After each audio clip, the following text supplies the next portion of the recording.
want to join us and we're ready to start the interview or the conversation. Good afternoon, Mr. Lanre. Hello. Good afternoon. How are you doing? I'm doing very well. How are you doing today? Very good. And you? Very well. Thank you very much. Okay. And thank you for taking time out of your busy schedule to join us on Gagelive. And again, I want to congratulate your agency for winning the first edition of the Campaign of the Year for Gage Awards. Congratulations. Thank you very much for that. As we wait for the audience to grow, as we get more and more of the audience to join us, I want us to talk a bit about Noah's Ark. Okay. What were you trying to achieve when you set up Noah's Ark? Okay.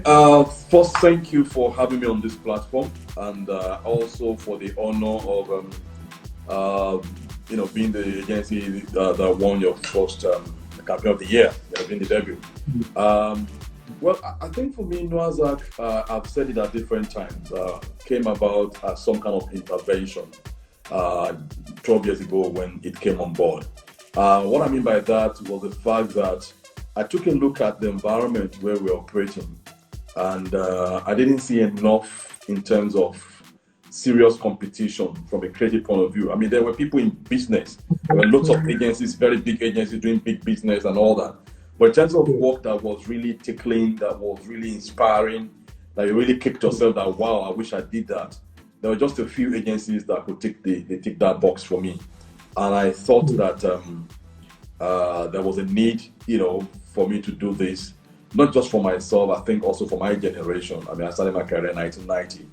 And I couldn't point to any serious agency being founded or thereabout by anybody from that generation.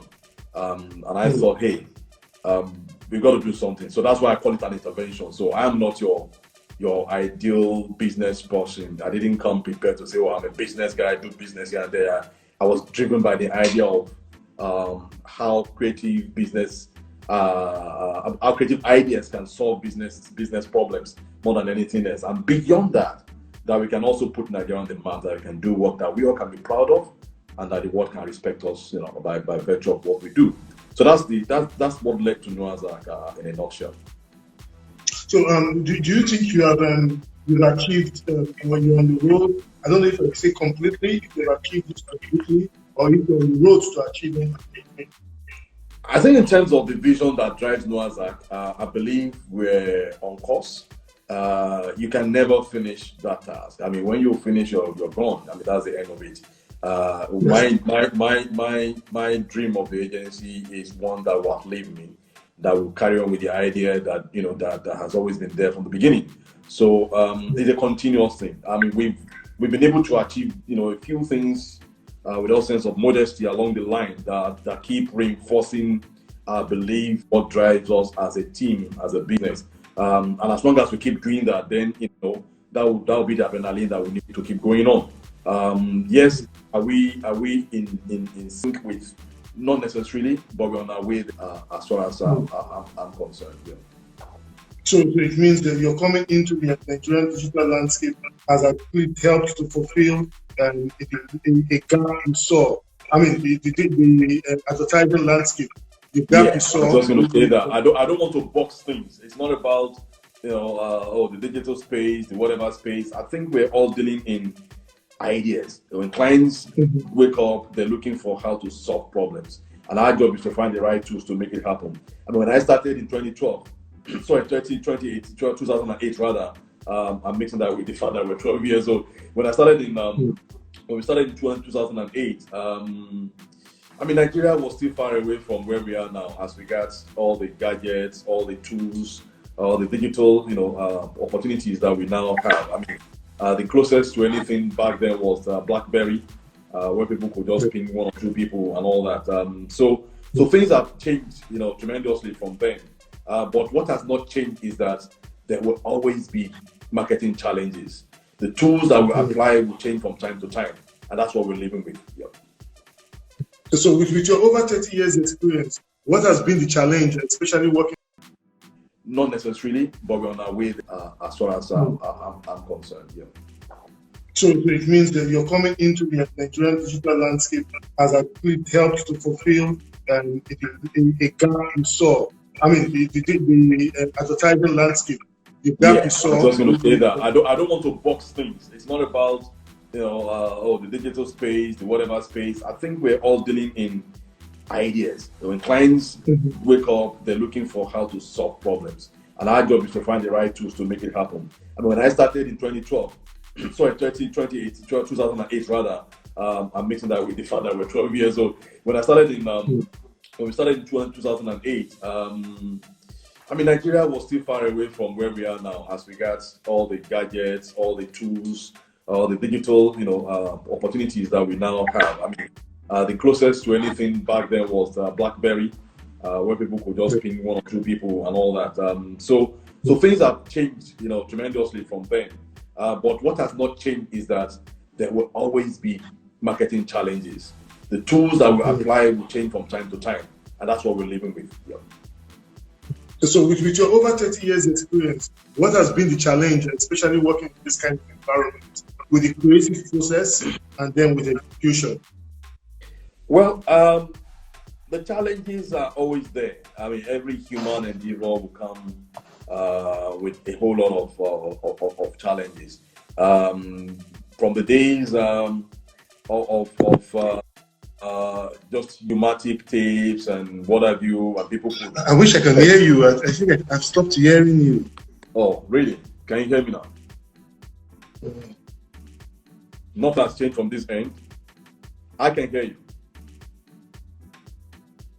Hello? Maybe I'm just going to disconnect and reconnect you again. I can't hear you.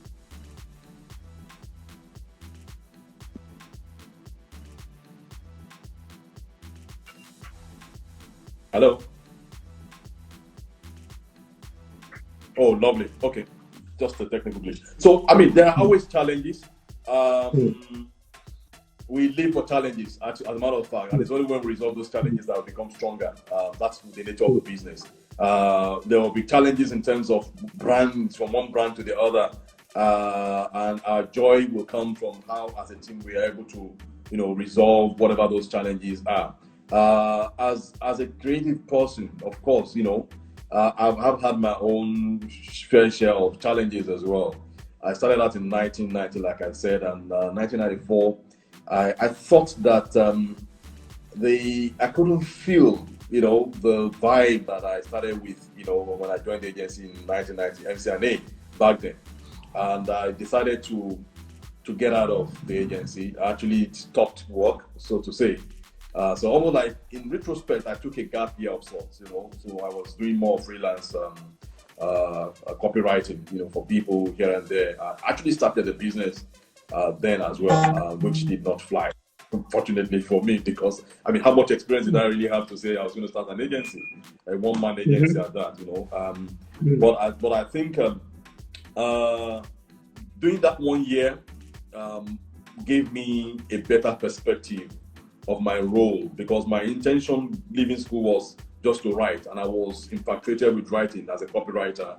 I was given an opportunity to work on different big brands. But that 1 year gave me a sense of reality. By the time I decided to go back and take a full-paid employment as a copywriter again, I became more conscious of the power of what we do, that this thing we do can actually change the fortune of brands. And so it means that we need to be more purposeful about it. You understand? And that's why clients go looking for us. It doesn't matter what tool you use, whether I use traditional tool of TV, radio, or what have you, or I go to the digital space. That is one thing that has not changed and would never really change. So that was, some interesting, thing for me in terms of I as a person, I like to be in it, whatever it is that I'm doing. If I don't feel like I'm in it, I disconnect, completely. As a business, of course, being a creative person, starting a business, business comes with its own challenges of managing the numbers and the people and talent and all of the things that you have to do. But I think one thing that really tested us as an agency, as far as challenges go, we had calls at some point to move office. We're going to move from Motorway Center. We thought we needed more space, and the fact that we had power challenges. Whenever it was 6 o'clock, the management of the complex will switch off their gen, and if PHCN doesn't give you any power, you are left to your own fate. So we decided to leave, and we got a place in Magodo. Unfortunately, we could not move to that place. So this being a Saturday, the landlords wouldn't let us in because they don't want any office in their environment. So we packed up our stuff. It was then the lorry, and we couldn't go in. I couldn't go back to Motorway Center. So there and then, anything could have gone wrong. So decided, take this to my house. So filled up the garage with all the stuff from the office. I had to take it back home. I converted my living room and the space at the back, the BQ, to office space overnight. And so by Monday, people resumed at my house. This is life. What I told the team was that, hey, when life throws you lemon, you make lemonade. You don't just go there and all that. So we did 1 month completely in my house before we could move on to Maryland and eventually where we are now in Jare, Kenya. So but you see, the thing is this: as people who are trained to come up with ideas, it is not limited to just what we do at our desks. Our job is to find solutions to problems that may emerge wherever they're coming from, and we can apply this to just about. So we're solution provider, so to say. And that was one instance of, hey, you got to find something, because otherwise it might just be 3 years into starting this agency and everything might just go down and forgotten. It was in retrospect, that was some challenge for us as well as how this business will survive otherwise. So a couple of things down there, but I think that was one highlight. Yeah. So it was a good introduction, a good foundation, knowing that because you deal with ideas, you can do it anywhere. Now, bringing it home now to today's world where we have COVID-19, and then people that workers are meant to work from home. We are coming up with new solutions to how we do business, right? Today you don't need some meetings. You don't really need to. I can Zoom that meeting. We really need to have a physical presence. So how are you reconciling this to what we are facing today with the business of advertising and the future of marketing? Well, I think the point to be made, just like I tried saying with my first experience of having to stop work. I actually resigned. Is that in every challenge, in every situation, we should always watch out for the opportunities. And I'd like to relate that to where we are today. Yes, COVID-19 has been very devastating. Nobody saw this coming, in the way it has really panned out. We thought it was far removed from us, and then suddenly the entire world is bogged down, and we're all facing that. But business has continued. That's the reality. Schools have continued as well, as painful as some of these things can be. Yes, we did have infrastructure ready to do stuff like this, but it was never scaled to handle the entire agency working from home for over 1 month. That's the reality. If anything, we're like, okay, maybe you have businesses outside the country or outside Lagos, and maybe once in a while you engage with people. But we have to make all of that, scale it all up and make it relevant to our world. The way we celebrate the health workers as the heroes of the day, for us in business, for us as an agency, our heroes actually are the IT department. They are the guys who have managed to keep us going. Without that support, I don't know exactly where we would have been today, as regards supporting our businesses. So now the beauty of that is that now that we're even free to go to work, even if it's 9 to 3, we can see a lot of benefits in working from home. We can see a lot of benefit in terms of managing your people, for instance. Does everybody need to be at their desk all the time? We've always struggled to see how we can make working flexible. And this was just forced on us, in 3, 4, 5, 6 weeks to say, hey, yes, you can do that. Yes, it may be a little bit tiresome to keep holding one Zoom meeting or Google Meet meeting after the other and all that. Yeah, but there are some advantages in doing all that as well. I mean, in a sense, we've also created a stronger sense of bonding within ourselves as a team. We've carried on with live, as it were. I mean, normally in the agency, every Friday we do what we call the Acknowledge session. Acknowledge is 1 hour every Friday, 9 to 10 in the morning, which is like our own mini TED talk. And we get somebody to come talk to us about this and that. Guess what? We're still doing that now, right? We're still doing that. We did one yesterday, and somebody was talking to us about personal financing. So, I mean, at the time like this, when funds will be very scarce anyway, you need to know that somebody has spoken to us.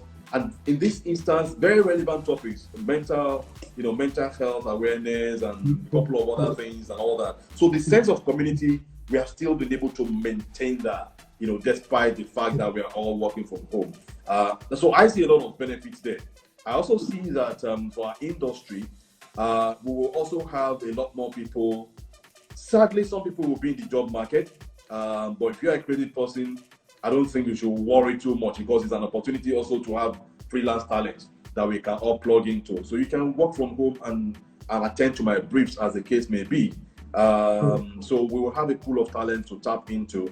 You can also tell, for instance, so Lagos is back, from the lockdown, but guess what? Lagos is still locking people down on the roads. People spend 3-4 hours on the road and all that. That is nonsense, right? Can't I just do that at home? Can't we just work from home and make something better out of the 3-4 hours I spend on the road? So those are the things that we are. For instance, as a business, we'll only, go back on premise formally on Monday. We have spent the entire week still working from home, and nothing has changed. You understand? And we would like to maintain a lot of that. So it might be a 60-40 scenario where 60% will be working from home and 40% will be on premise at every point in time. And let's see how that goes. And I'm excited by that, really. Yeah. So it's going to be it's an interesting one. You're seeing the future, but in reality, has the bottom line, is it affecting the bottom line? I think it's improving the bottom line, if you ask me, because there are so many costs that you are able to also save in the process. Power issues. The more people you have on premise, the more people have to access power, have to access all sorts of utilities, and a whole lot of stuff the like of that. So I think, especially now that people will be looking for where to cut costs and stuff like that, I think working from home will be, of course, it also will need some compassionate initiatives from your part. People will spend more money perhaps on data, so maybe you want to give them some support data-wise and all of that. But we need to be smarter about how we connect. But end of the day, yes, I think that is some. And you can also go into stations where people have really flexible hours, where you can determine, maybe you only come to the office 3 times a week or 2 times a week. Yes. And to start with, within this limited lifting of the lockdown, you can't work beyond 3 p.m. So in a way, this experience is preparing us for the future of work, as I see it. The future of work is not about me seeing you at your desk all the time. As a matter of fact, when we started Noah's 12 years ago, the vision of Noah's was, look, we want to access creative animals wherever they may be. They don't necessarily have to be under our roof. We didn't even see the ramification. Wherever the creative animals are, that's where we want to be. That's where we want to be the next. We want to be the ones that will access them. They'll be the ones that will access them. They'll be able to access them and make the most of that talent. So that is the reality that we're dealing with now, and the better for us. Yeah. So how does business reconcile this? If you say it's not so much affecting the bottom line, how about the staff salary if it's fixed? Or is it affecting the salaries too? Or is it still fixed? Well, under the new regime going forward, depending on the status of the talent in question, so there is a need for proper contract to say, what is the status of this particular member of my team? Is this person a full-time member of the team? Or is he on some kind of temporary arrangement? Is it on some kind of contract? You need to spell it out, and that will determine what to pay. Again, that's another way of ensuring that the bottom line is well taken care of. You don't have to employ the whole world under the same roof. That is the reality now. You need to marry the two. Your creative ability and the reality of managing business, as it were, given the circumstances that we have found ourselves in. Yeah. Okay, so I'll come to AI, which is very important to this our conversation. But meanwhile, how has advertising evolved from the 90s when you started to today's age, where you have the technology, the tech space taking over everything? Well, I think it's a case of the good, the bad, and the ugly, if you ask me. When I started my career in advertising, you worked with people we call visualizers, art directors, graphic designers, as we want to see them today. And these guys would draw the layout, they would really illustrate, they would do all sorts, beautiful thing about that time. So the connection between the brain and the hand, that cognitive thing was really strong, and it helped a lot of us to grow. And I always tell people something: I can only attribute my success as a writer to the quality of the art directors I had to work with. You understand? Because what it does is that you stop seeing yourself as just a copywriter or just an art director. You imbibe the skills of the other person that you're working with over time. And if you are lucky enough to work in agencies that also do the pairing of writers and art directors as teams, great for you, because those guys will help to sharpen your skills. You are able to see the end product before you even write it down. Sometimes you may even have an idea of the visual of what image will be before you can think of the lines as a writer. Somebody once said something that the best team is the one where the writer doodles and the artist scribbles. So in other words, the art director could jolly well write the script, and I've had that experience. So the best team please. I said the best team is one where the writer doodles and the artist scribbles. So it is a cross-fertilization of skills. Yes. And that's the way it should be. It's not a case of, I'm waiting for the writer, I'm waiting for the whoever. No. There's that, symbiotic relationship, a chemistry that binds you as a team.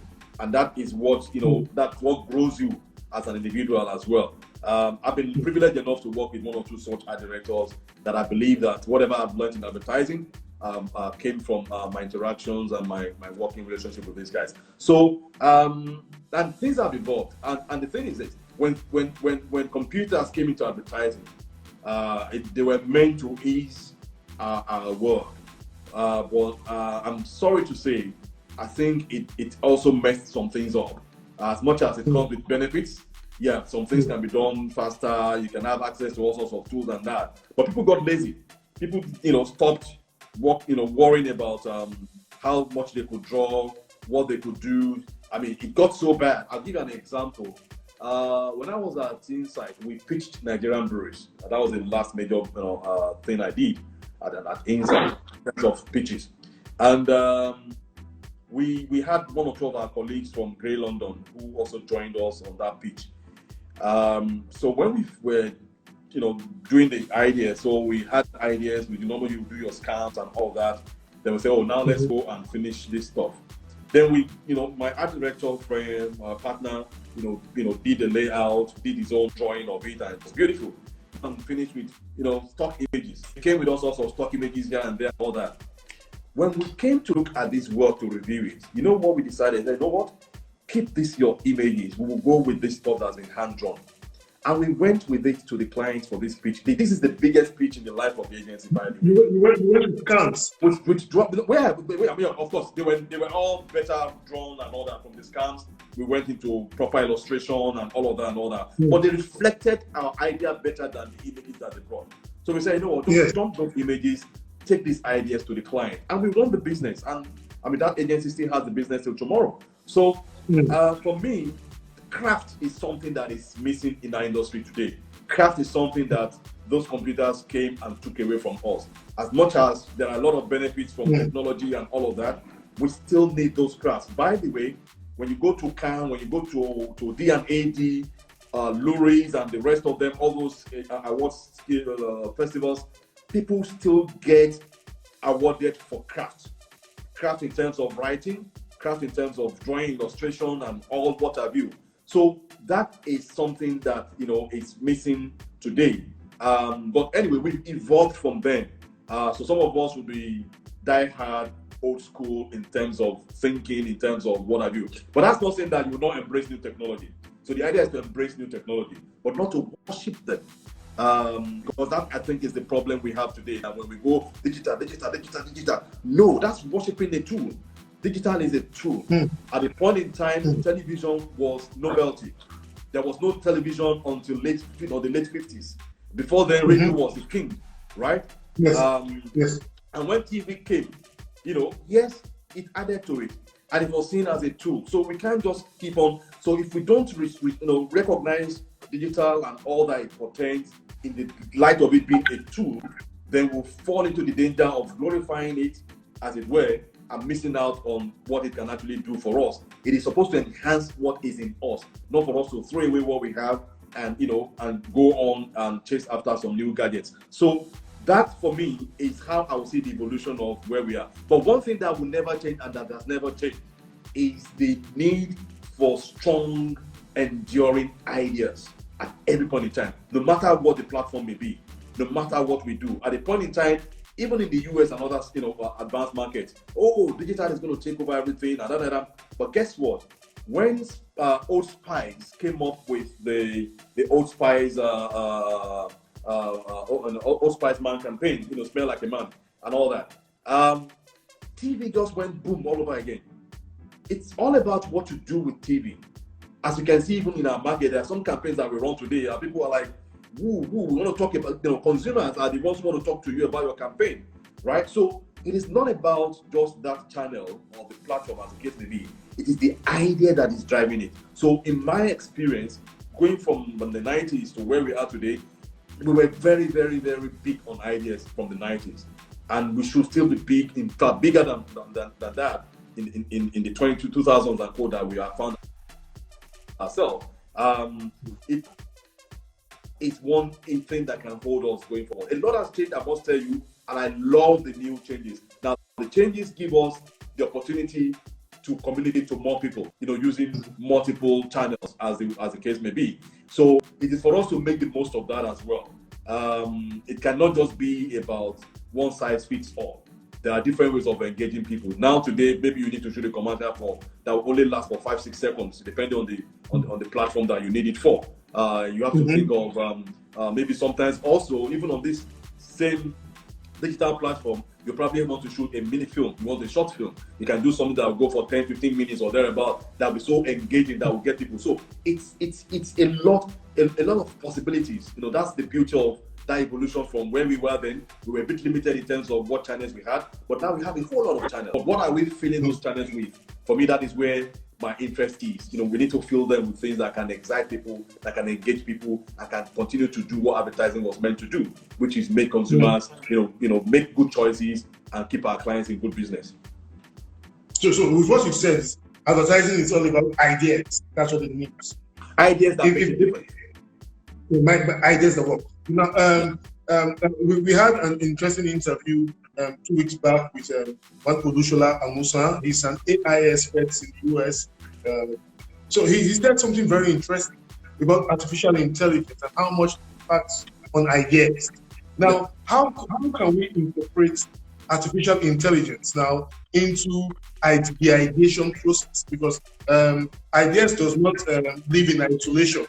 The ideas come from the fact that it exists within a community. You want to tap into a resource, right? Yeah. So how do we now use artificial intelligence to prop up the idea and make sure it's synced with what your market desire, and you're communicating properly with the desires of the market? So one of the beauties of living in this digital age is the fact that we know better. You understand? We're not just shooting in the dark. So AI is supposed to help us, because AI can sense certain patterns and can predict what the patterns will be going forward. But what this gives us is that in terms of clients who have always been worried about the effectiveness of our campaigns, this is the best we can do, and this is the best opportunity for us to convince them that, hey, this is something that can deliver the numbers to you. Yes, so AI is a game changer, is it? Yeah, in a way, yes. But it's about how we use it. Yes. So ideas is still solid. You cannot play with ideas because ideas run the world anyway. but the technology is the platform, is the vehicle. It will help us to be better at what we do. Yeah. It's an ongoing debate. I must tell you. Even at Cannes, there was a debate between Hegarty and David Drucker of Drucker 5, and it's like, oh, somebody is holding on tight to old school idea. Is embracing technology. Not that he's not a good guy. David Drucker is brilliant when it comes to ideas, but he's embraced technology far more than most agencies that you can think of. You understand what I'm saying? So, but it's got to be a marriage of the two. It can't just be this way or that way. It's how well we marry the two that will make us better, people in terms of idea solutions. I don't know if you are the best person for me to ask this question, because you are a very traditional person when it comes to advertising. You don't play with the field. You play the field so much. Now, with the introduction of new fields of marketing like growth hacking and behavioral sciences, tracking the footsteps of a consumer, how he makes all his behavior before taking the product off the shelf. Do you see advertising being threatened as a field? I don't think so. For me, like I said, as much as I am a big fan of old school thinking and all of that, I'm not holding on to the past. It's using what the past offers us, to become better. By the way, even in what we do today, we also track the consumer journey. Now, what this does for us is make it work better and more accurately. There was a tool when I was at TBWA called Connections back then. And the idea of Connections was anything between the consumer and the product is a form of media, is a channel that you can connect with this. And the only way you can do that is that you know the consumer journey. And that's what we're talking about, whatever time it takes. But if we can do it better and faster with technology, why not? You understand what I'm saying? So that way I will know that when I meet with that consumer at this particular point, yes, it is the same idea I'm pushing, but I will nuance the idea in this particular way, because when he's at the bar, it's different from when he's somewhere at the shopping mall. Do you understand what I'm saying? So it enables us to be very, to remain versatile and more responsive to the opportunities that are bound out there. So for me, I will embrace these things as tools, but I will not celebrate them as they are the be all and end all of where we have to be. Otherwise, we're going to miss the point. So it is something now. And having said that, it means that all these tools will help advertising to become better. Advertising is not dying unless we want it to die. And I'm stressing that. So it behoves the people who run the agencies to determine in their minds if they want it to die or they want to carry on. If you want to carry on, this is the best time to be in advertising, I must tell you. Because what advertising needs to do is to evolve. Advertising needs to evolve from wherever it was. And as you can see, even with the big names, Y&R is now Y&R Wonderman, for instance. You understand what I'm saying? J. Water Thompson, I think J. Water Thompson or whatever. They are merging those businesses. They're merging them because of the fact that, look, this one is bringing these digital tools and opportunities. This one is bringing, old school advertising discipline. When we marry them, we have an ideal agency. So what we need now is a marriage of those disciplines more than anything else. When we do that, we'll be better. Guess what? The problem is this: even where we are now, how many brilliant digital campaigns can you point to in the industry today? Right? If you just want to limit it to, there are some new kids on the blog who are very savvy with this gadget or that tool, they will never come up with those ideas that will really, shake the earth. No, it is only when you bring them and they also imbibe the culture and the discipline of ideas that can translate to, resonant executions that people will talk about. Then is when we're talking. So that is where we need to be. So everybody needs to evolve. It's even an anomaly today to say that I'm running a digital agency. No, digital is a tool. You're running an agency that is perhaps digital first, for all I care. You understand? But that is because what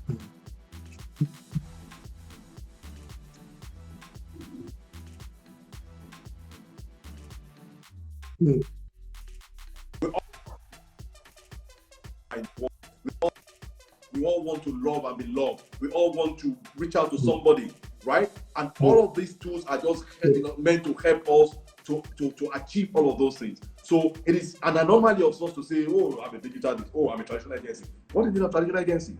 You are in the business of ideas, for God's sake, right? So now use whatever is out there, take them as much as possible to become, that agency that can rise up to the occasion, whatever form it takes. So for me, I don't see advertising dying. I see advertising thriving if you play the game very well. Okay. Now you talked about I'll just be tricky.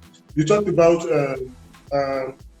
ideas. We're all about ideas, and you have to be in that advertising sector to really synthesize ideas, because there's a process involved in the ideation every time you're playing with ideas. We've seen some of these music artists. They've been able to pass through the back door, or sometimes even the window, to come up with interesting campaigns that connects their audience to whatever their offerings are, right? And they've been able to do it very well. And some of these guys, they don't go through the traditional marketing or advertising school or the process. How have they been? And they just work with their digital tools, knowing that, hey, humans react to this kind of experience. Give them this experience and tell them this story. They will always they say the same stories over and over again. So how have they been able to do this kind of thing without passing to the traditional advertising, and they've been successful? Okay, so the new reality of where we are is that anybody can create. As a matter of fact, everybody is creating. There are all sorts of apps and tools out there, Canva and the rest of them, that can allow you to do things. Today, for those of us who are in the business, whichever discipline you represent, it's a tougher challenge for us, that you have to be able to prove to your client that look, you are better off talking to me as an expert. So what will form the kernel of your expertise more than anything else? Because anybody, we are in a world that is driven by short-termism. Everything is short-term. We're looking for immediate result, immediate, gratification. And because of that, you can say, oh, I love that. Oh, so, and also content is such that it is not about banging, hard sell, ideas down the throat of people. No, it is about entertaining people as well. Entertain them without losing sense of selling to them. So you entertain them in a way that you still manage to sell to them. That is when you are successful in today's world. So coming back to that, so we have seen the rise of influencers, of musicians, of this and that. Yes, they will achieve those things. They will achieve them in the immediate, in the short term as well. What is missing, however, is the understanding of how brands grow. That, look, I can have an idea.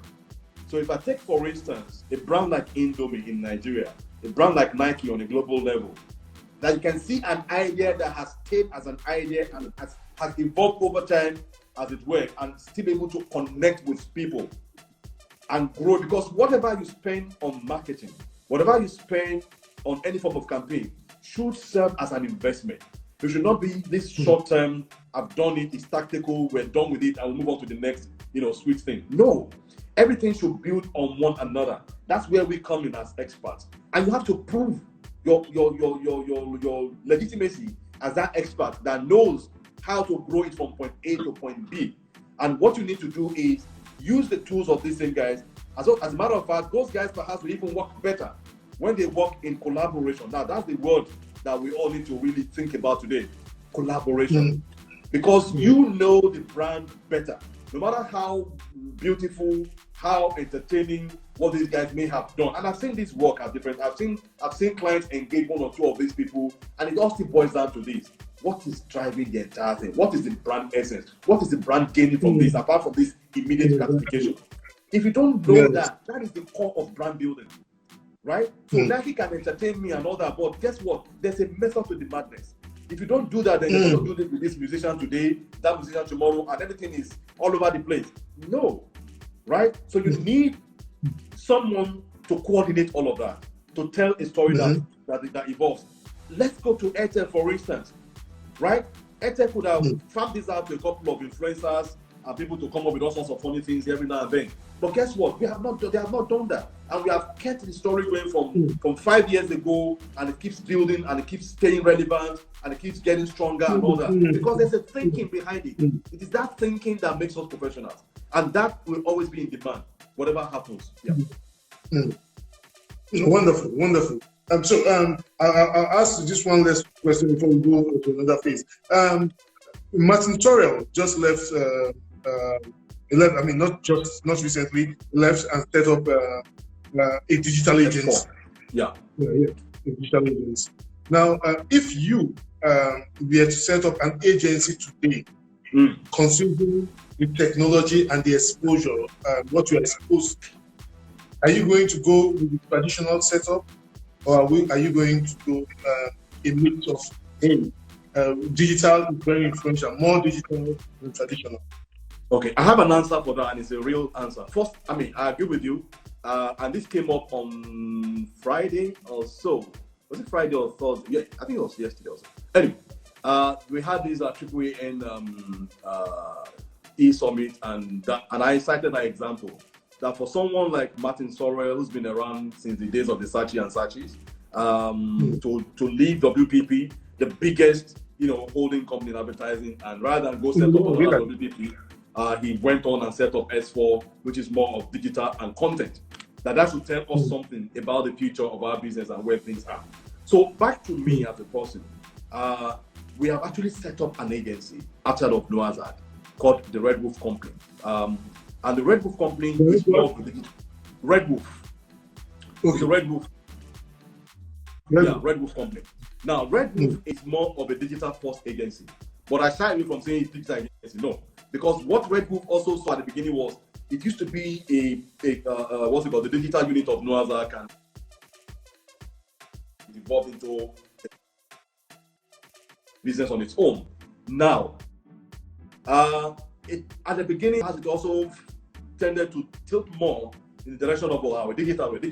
But Red Wolf is only getting better now because it's able to marry all its digital arsenal with the traditional thinking that they've also been able to get from association with Noazak, as it were. Then it becomes a strong entity. So for me, that is the agency of the future. The numbers are lower in terms of running them, right? And they achieve a whole lot, and they're always on. They're doing things every passing day. So where we are also as a group is that Noazak is also evolving from just the Noazak of 12 years ago and taking on those same skills. So a couple of our guys have the skills anyway, so they can upskill. They can so we're not going to be able to face that future without taking those skills on board, and that's where we are now. We're evolving every passing day. So within our group, we have Noazak, we have Red Wolf, who are doing those things. Guess what? We also have a content business called Underdog Productions. So when we have need for shooting these or doing that and all that, it's all within our reach, right? So that's where the world is today. And if anything, where we are today, this experience with the lockdown and COVID-19 and all of that, this experience is telling us that digital is the core of our lives, whether we like it or not, right? Yes. I mean, that's the reality. But it's how we manage it that's going to make the difference. For instance, just imagine if the internet was unplugged in all the time that we've all been locked down. There will be chaos all around the world. So the only thing that has sustained us is this. And it's not talking social media, for God's sake. It's every aspect of our lives. Look, I mean, post-COVID-19, education, for instance, as a sector, will never be the same again. Any smart investor will be looking at how can I provide homeschooling to help people, to raise their kids at home and do stuff and all the rest of it, as a way of also alleviating the cost of education and this and that, and also a lot of things we buy from where we are today. The same thing applies to different aspects of, with COVID-19 happening, even tech companies like your Airbnb and Uber are struggling because they are all also linked to physical activities. So people can't travel and all that. So what is Airbnb doing today? Airbnb is resulting to, let us sell experiences, online experiences. So yoga here, or you can tour those places you want to go to. You can do so and so. Because, that's the real reality of where we are. So, so starting a business today, which, like I told you, I've already done that. And that is the way, so to me, I always look at, even within our group, that is the future. This agency is the future of our business. and the earlier we're able to match up to where the agencies and where we're taking it to, we will not be ready for that future. So this for me is something that I embrace, with a lot of joy. Yeah. Perfect. You talked also about collaborations when you were discussing something very important. How has collaboration in terms of your affiliation helped develop your talent in-house and also helped your process in terms of validation and coming up with ideas, coming up with campaigns as well? Well, when I talked about collaboration, I'm even talking about it more in terms of what we do here locally. So I think what we need to do, and it's good that we're having this conversation, because and well done for the fact that you even started Gage Awards to start with. I think the client today, when the client comes to you, the client is not coming to you to say, "Oh, I'm coming to you because I just teacher." No, or you're coming. They're looking at you that you understand how brands behave, you understand how to grow brands. But guess what? These particular skills, you may not even have it if the client is coming to you. So the only way to do that is find the guys who can do it. Collaborate with them on certain projects, and if the collaboration works over time, there's nothing to say that you can't even have a merger or have stakes in each other's businesses. Do you understand? Then you become a better entity. That is the future that I envisage. I give you the example of Drugify. Drugify was bought by Accenture sometime last year or so, and there was a whole lot of uproar around the place. Oh, how could he do that? It's like a betrayal and all that. But guess what? That is the sign of the future. Accenture has the technology, the data, and all of those things, and Drugify has the magic and all of the things about storytelling and brilliant ideas. So a marriage of those two things, what will you do? Makes them stronger as an entity. So the collaboration I'm looking for is the collaboration of all of these people coming together, working together, and maybe having business, interest together, so that way we have stronger competition. What is missing in our environment today is that keen competition to do, not competition of business, competition of ideas. That we can say there's one brilliant idea from this place, from that place, for that place. So we're spoiled for choice. Until we do that, guess what? We'll be in our silos. I'm in a digital silo, I'm in a traditional silo, and nothing's going to happen. As far as I'm concerned, that needs to change. Yeah. So what do you think the world will be like after post COVID-19? We're leaving that one already. A whole lot of things will change about us. One of the benefits for me is the idea of flexible working hours, that we can see talent from a different perspective. We can free the talent. We can have it. These guys are working from home, and we don't get the impression like, they're doing somebody else's work. Because you will know anyway. If you are delivering my work and it's top standard, I will know. If you are not, there will be ways of checking all of that and say, sorry, this is not working, for me. We'll apply more technology than anything else. I'll tell you what, there's a venture that we've been working on. And when I thought about that venture, and that venture will probably take us out of, like up country. And when I look at the venture from the prism of where we are now, it changed my entire orientation to say that, look, we can do this thing without investing so much in brick and mortar. Even though we may have a space somewhere, but we can get the talent that we want without necessarily, getting all of these guys on that one roof. So this is one of the beauties of where we are today. There's a lady called Jessica Walsh, who is based in New York, by the way, and she runs a global agency in terms of talent out of New York. But these guys don't necessarily, stay under one roof in New York. They're all over the place. They're all over the world, and they work on projects and they get stuff done. And it's such quality control. How do you control quality? You will control quality. We're doing that now. Guess what? We're pitching businesses now from home, and we're winning some of them. We're talking to to prospects. We're working on our clients, and we're controlling quality. The same process holds. We have our reviews. The creative director will still work with his team, and they have their schedule. So all of those things didn't really change. What changed was, where we're sitting from.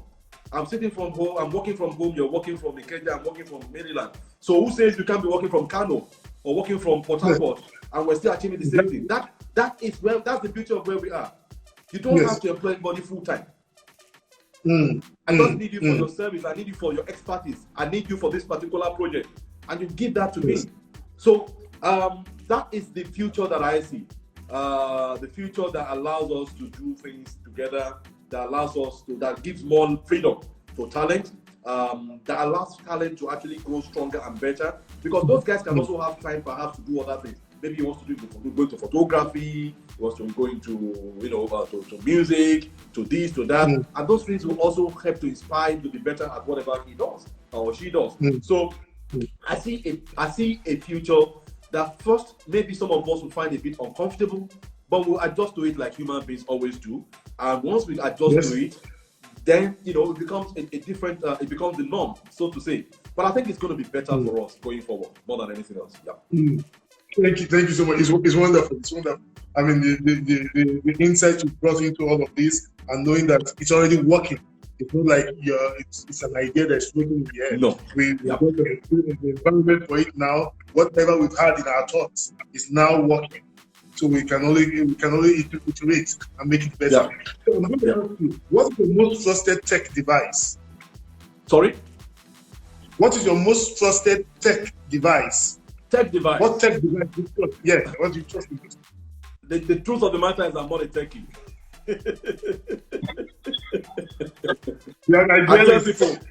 Yeah, I'm not a techie, deliberately so. I mean, of course, I'm no stranger to gadgets. I mean, I have the Mac Pro book. I have the tablets. I have my Apple Watch and all. So I'm okay. I'm okay with all of those things. The fact that I can reach anything I need. I mean, the world is changing so fast. So many things happening around us that we live in a different, and it's making life more enjoyable, if you ask me. But I don't want to lose touch with the reality of life as we also know it. I love books more than anything else. I read books all the time. It's one of the ways I try to get myself grounded, so that we don't get lost. It's easy to get lost in the abundance of information that you have out there, and we can all lose touch with reality. I love content. I love to watch music shows in particular. I love music shows, The Voice and all the rest of it and all that. Because I have interest in talent and content generally. So I can't say this is my most loved. I just use them as tools. They're there for me. They keep me going when I need them. I try to also, detox as much as I can. So at this point, I don't want to use any device at all. I just want to read a book or watch a film or do something else with my life. Yeah. Now that you talk about book, what's the book you're reading right now? I can show it to you. I'm just about to finish this. Trevor Noah, Born a Crime. It's a wonderful story from Trevor Noah about his life. Touching, humorous, fun. It's been interesting. I love it. So that's what I do. At any point in time, I'm reading one book or the other. Yeah. That's wonderful. Okay, can you just take this down? Can you read the Boron letters? The Boron letters. B-O-R-O-N letters. B-O-R-O-N letters. Yes. Okay. The Boron letters. Okay. Is that a book? It's a book. You thank me later.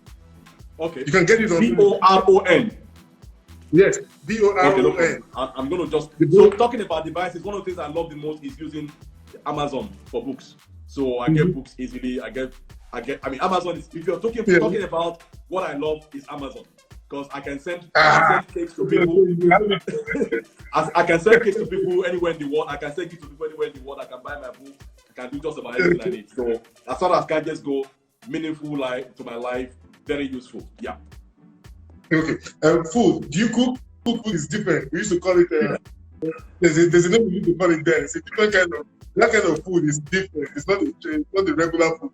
But now you have to be in the kitchen and you must put some concoction. It used to be called concoction. I know concoction. But I did better than concoction. You should ask my roommates. They used to steal my soup behind me. It's a traditional soup. I can cook. Yeah. If you have to cook something now for your family, and you say I want to make them smile, what food are you going to cook in the kitchen? That's a very tough question because the reason I'm saying that is that they have different interests. My wife and I are more of the traditional eater, and the kids just want to make their make their toast and make their this and make their that. I mean, if I look at it from, I mean, this is Ramadan, for instance. So when it's time for us to have our suhoor, so my wife and I may be taking some pap or something, and they are there, you know, doing their toast and doing their this and that. So we have different things. But there are one or two things. But one or two things still bring us together. Some meals, maybe we do jollof rice, for instance. I can't tell you that I can cook jollof rice because I've not tried to cook it. We do, but I can make a good attempt. I can assure you. Thank you. Yeah. Thank you so much, Lanre. We really enjoyed it.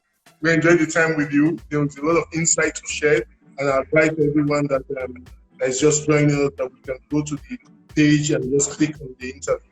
You get a lot of insight, what's happening in the industry right now, and what's some of the trends that are happening. What are the things that people are thinking of? What are the practitioners? What are the threats to the industry also? Thank you so much, Lanre, and we appreciate it. And we do hope that the next time we have an interview with you, you will oblige us the opportunity. Not a problem. Thanks for having me. Thank you. Take care.